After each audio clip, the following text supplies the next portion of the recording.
biasa dimainkan ku genepan atanapi lebih. Cara mainkan kaulinan oray-orayan nyaeta dua pemain silih nyepengan panangan bentuk sapertos gerbang.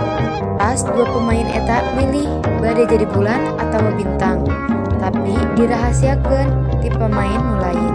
Ras pemain anu sanes ngajajar ngadamel barisan jeung rapi.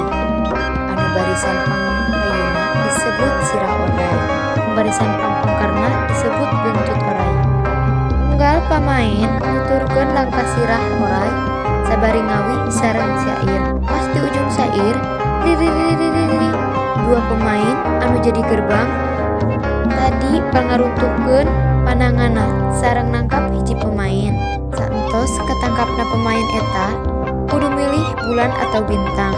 Muntos milih salah sahiji ti bulan sareng bintang, pemain bakal nangtung di tukangan salah sahiji penjaga gerbang. Ulinan diteraskeun nepi kabeh pemain beunang.